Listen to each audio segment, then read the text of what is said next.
Well, good afternoon, ladies and gentlemen. Today, I have the fortunate ability to connect with Mr. Aldrin Tan, founder of Esprit Realty. And Aldrin has been in the business for quite some time, since 1999, I believe. But in order to explain further, I'd like to give the floor to Aldrin before we go to the questions proper for today. Aldrin, can I just ask you, tell me a little bit about yourself and also how did Esprit come about? All right, okay. Thanks, Ernest and the staff for having me here. All right, okay. While I actually started being an agent back in 1995. All right. Before that, I was actually working in Australia. I was actually an accountant. So you can imagine those days in the early 90s. You know, there's so many news about Malaysia and the Southeast Asian country. You know, those days we are one of the 5 Asian tigers where the Malaysia economy was actually booming. So I was reading a lot about Malaysian developers going to Australia doing development. The two that actually I could remember is actually Tan and Berjaya. So those were the days.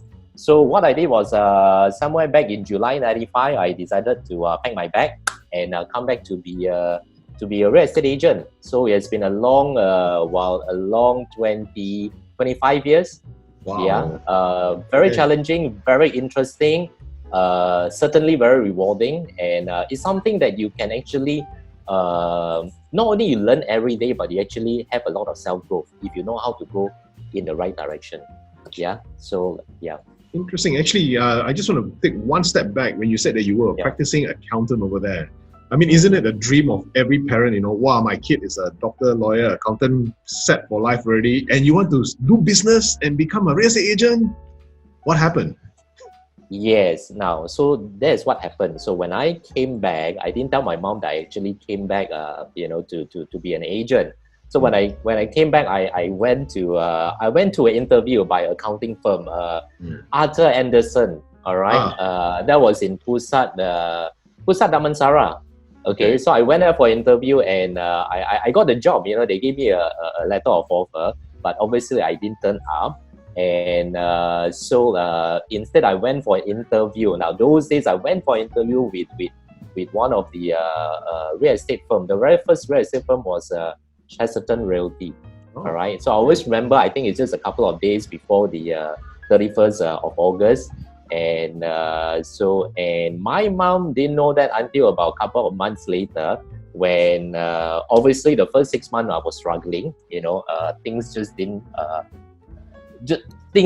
happen so easily. All right, you know, when we first started, and or rather when I first started. So my mom got to know when I asked her whether she could you know, give me a bit of money so that I can actually pay for my car installment. So that's how it is. But so that was somewhere in mid 95. So that's how it is. Yep. Okay. Now, fast forwarding 25 years, you've built a very good, strong team. You've also built a team that is anchored on values, and the values is actually to deliver value to your clients first. And in all the discussions, negotiations, and you've actually shared this many times with me, your clients' needs and perspective has always been the forefront of what you guys do. Yes, that's right. But specifically right now, because of the order not to travel, order not to go around, and the COVID-19 situation in Malaysia, I wanted to find out from you, how are you conducting yourself during this period where you're unable to go out, unable to do training, unable to go and inspire your negotiators and your team members? How are you doing right now? Well, okay, now, so we all know that we are partially locked down, all right? Okay, so how do I inspire? I think first thing first, you know, I was just messaging in our group channel, you know, this morning, and so I was just saying that, you know, definitely we're going through a very tough time, something that is, you know, that no one has actually experienced, but think about it, life goes on. Definitely there will be a lot of changes that we need to embrace, and also we need to overcome. Now, I think one of the things is this now. This thing called the comfort zone, all right? You know, as I was just sharing with you just right earlier on, before we start recording, you know, we are talking about, you know, list of the things that you can do when you are at home, you know, you're being partially locked down. And one of the things that, you know, I came out was to follow up with your client, but now why now and not earlier on? You know what I mean? Now, what I'm trying to say is this. we are still doing about the same thing. All right, okay. Now, in terms of in terms of work-wise, in terms of family-wise, in terms of relationship-wise, everything is the same, or rather, the objective is the same. It's just that how we execute it is different. All right. So in terms of training, all right, you mentioned about training. My company, we do a lot of training. Not only just training, is coaching, and we do it on either on a weekly, on a monthly basis. So what do we do now? Video conferencing is one of it. Zoom is fantastic. Let's just show how technology really helps us to carry forward during challenging time.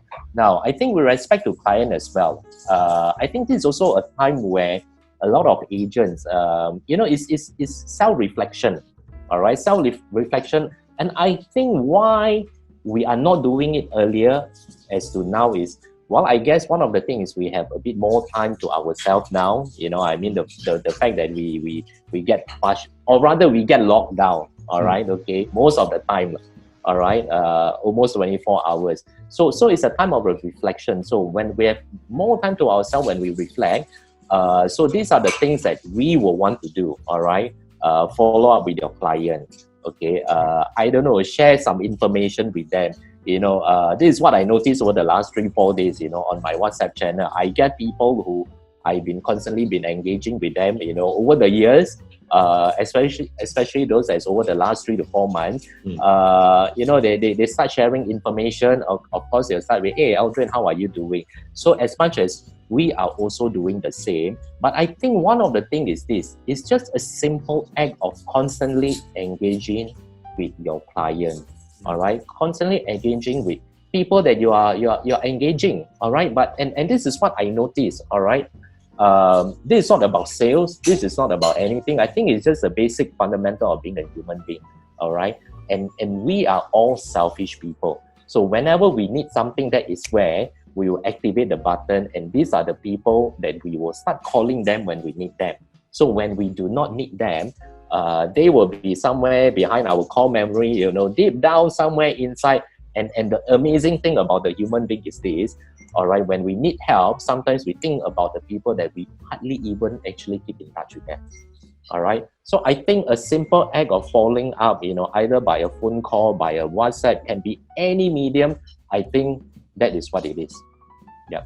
So if I hear you correctly, what you were saying is that don't use the relationships for your own benefit only.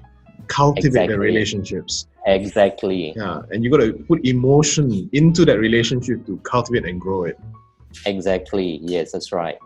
How do you then train this to your team members, especially now when you are not physically there? I know you can use technology, but how do you do that? I mean, do you still give coaching one-on-one, or do you do phone calls? Wow. Okay. So then this is always what we call the soft skill, the mindset. All right. Okay. So there's this saying that you can't change the behavior of a person.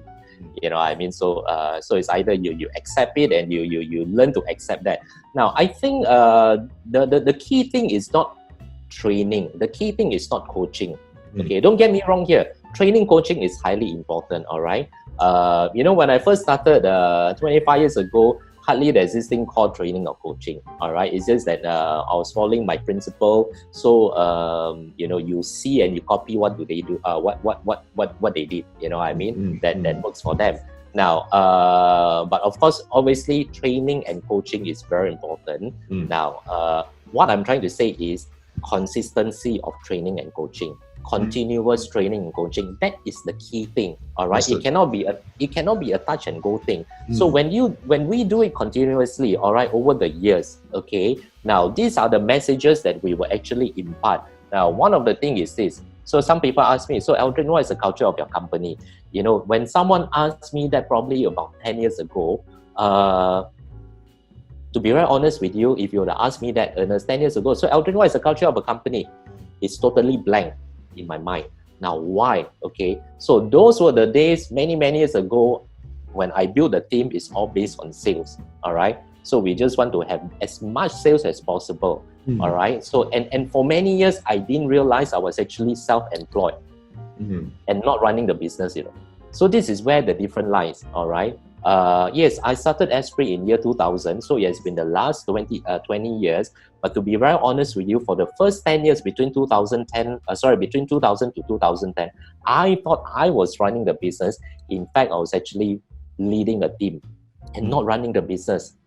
Yeah, all right. And so what makes a difference? I think what makes a difference is this. So from the perspective of when you run the business, so these are all the elements that will come to the picture. You're talking about management, you're talking about structuring, you're talking about organization chart, you're talking about, let's say, training, all right? So now to impart certain values, this is what we do. Continuous training where every single session elements of mindset are being not only subtly being put forward, but also people in Esprit are being trained. All right. For example, we talk about integrity. Yeah, everyone knows that, you know, in this line or whatever that we do in life, okay, there must be integrity. Am I right? Yes. So how do you train someone to be to have a high level of integrity? How? By just telling them? Doesn't work. It doesn't work. Am I right? So how? Seriously, so how? But so in our training, we do a lot of reverse engineering, I called it. All right. Okay. So what does it take for someone to have a certain high level of a certain level of integrity? I think one of the things is this transparency. All right.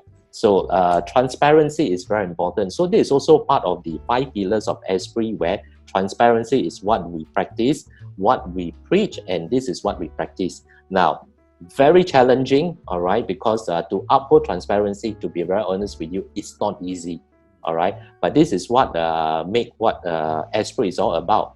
So when we talk about transparency, it has to start from top to bottom, all right, and also it has to be being practiced at the bottom, all right, or on the ground, where this whole thing will actually makes a difference, all right. And one of the major thing about why a lot of agency owners struggle, all right, including myself, is this, all right. You know, we know what to do. We all know what to do, okay.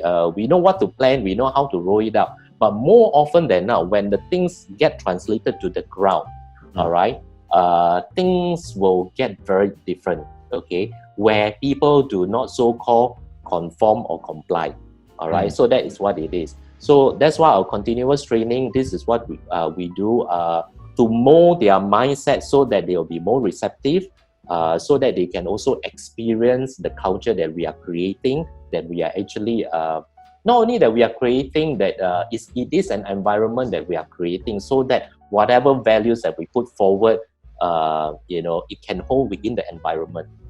Yeah, so that's how we do it. To build this from top down is already a challenge, because first of all, you got to get it through your own mindset first. I mean, this is your own shift that needs to happen. Yeah. And then you need to have a core and inner core and this whole thing to move down. Yes, that's right. Yeah. How important is the team to your organization currently? How do you keep them as pumped up, focused, especially now and moving forward beyond now? What happens after this session is over, when life restarts again and everybody starts running around? Instead of saying, okay, I need to still focus on the fundamentals. Well, okay, now this is what it is. Now, number one, acknowledging what is happening, that is the key thing, number one. So that's step number one, all right? Now, step two is this, all right? After acknowledging, realizing what are the implications of coronavirus, or this partially lockdown or lockdown happening all over the world, is it going to lead to an economic meltdown? All right. So realizing what are the implications is very important. Now, the third thing is this. All right. We need to strategize and we need to get ready. Now, this is what happened. Let me just give an example. About 5 years ago. All right. So 5 years ago, I was running a much smaller team. And one of the things that I wanted to implement was actually an online application, so that my agent can actually submit everything online, and also all the forms are to be digitalized, and so it's basically an app that we actually was developing 5 years ago. We went through tremendous challenge. Almost went to hell, I would say. All right, excuse my language. All right, now why do I say so? Why do I say so? Is the fact that it's not about the technology. you see, the amazing part is technology is everywhere. It's a cost. To acquire that is not the biggest challenge. The most challenging part is actually whether do people, the human factor, do they embrace it or not. All right. So that was 5 years ago. So it took us almost a year. So it was in 2016 when I implemented an online submission of case. You can claim everything, you can upload everything, and it's so handy. Some of the people that actually came and tell me, and one of the things is, Aldrin, why do I need to do that? All right. I say, yeah, it'll help you, it'll save you petrol, it'll save you time. You need not to submit anything, physical. You need not to come to office to submit. You know how much money you can save petrol, touch and go, and time? All right. This is what the person came and, tell me. Aldrin, do you know that it takes me about 4 minutes just to submit in the case? I got 30 cases.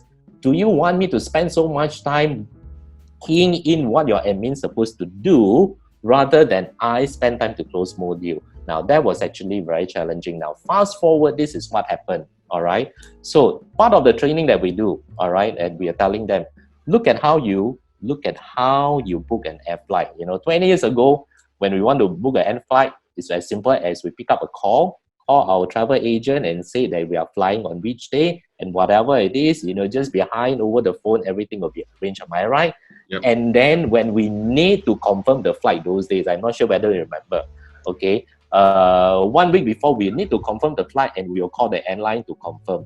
Okay, now these days, what do we do when we need to fly? Okay, we need to download the apps, we need to key in everything, the passport, self-check-in, everything, and to make sure that all the information is correct before you actually start paying. So another word is this now.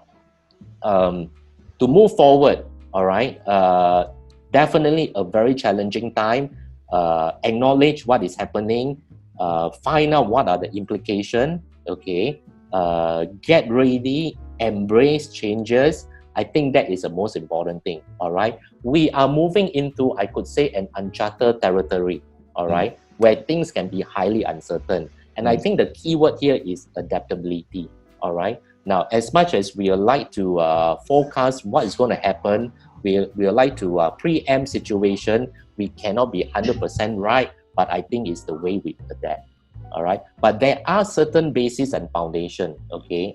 In terms of, in this business, number one, integrity, transparency, follow up with your client, don't leave them hanging. I think these are the very basic of, what will make a good agent. Yeah. Very interesting. Do you see that after this entire episode and the shrinking of the world because of technology, do you see the act of selling real estate or promoting real estate changing to more technology focused rather than relationship focused? Or what are your thoughts? Okay, now, whether are we moving to a more technology, mode, so to speak? The answer is definitely yes. Okay, this is something unavoidable. All right. So I think the big question is this. All right, how relevant then is the human factor here? All right, in terms of the middleman. Okay, estate agents technically is a middleman. Am I right? Yep. Okay. So then, what is the relevancy of the middleman here? Now, this is how I will put it. Remember, many years ago we have remisiers. Yes, that's right. All right. Okay. Yeah. So what happened to them? All right. Now, definitely, remisier is actually went to extinction. All right, many years ago for a very simple reason. Now, what's the difference then between a remisier and actually a stock dealer? All right, they're actually still stock dealer who handles institutional sales of stock. Am I right? That's so right. Basically, they are dealing with stock. Now, this is how I see it. All right, whether you are a middleman or not, you can be a negotiator, you can be a car salesman, it can be anything. The important thing is this: what is the value that you're going to bring on the table? Okay, other than just the stocks that you have. All right. Other than, the keys that's in your hand, other than you are able to so-called have a sales form or rental form just to close the deal. Now, if you are that type of agent who are doing what I call order taking, all right, just being a point of part of the whole process, believe me, you will be out of the game extremely very soon. All right. So the whole thing is to keep ourselves relevant would be what are the values. So in other words, in a very simple form, okay, moving forward, there are more values that we would need to impart to our client. Not just information. Now, information today is everywhere. All right. One of the things is we must be able to analyze, we must be able to make it a deduction of all the information that's coming in and give a sound advice to our client. All right. Now, we are not lawyers, we are not economists, am I right? We are not a lot of things, we are real estate agents. Well, this is a profession. Now, there are a lot of things that we will need to be knowledgeable of. Economics, accounting, laws, and things like that. These are the information that we need to upkeep ourselves so that the information that we have, we are able to form a deduction and a conclusion, and we are able to advise soundly to our client. And I think this is the most important thing. Now, technology, unless it's something like, I don't know, a self-driven car, am I right? So that's what Uber is actually trying to develop, where they will totally eliminate the driver itself, all right? But I don't see this is where the industry is going, and we will still be relevant as long as we make ourselves relevant, okay? So that's what it is, yeah. Well, Aldrin, thank you so much for your time. But before I let you go, I wanted to just give this really X-factor questions to you to see what your upline thoughts are, your top-line thoughts are. All right, okay.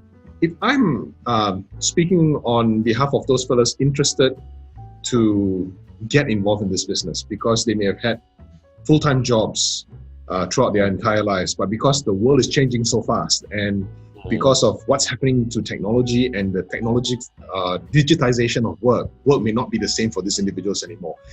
What would you say to them to consider taking that step towards becoming a real estate negotiator?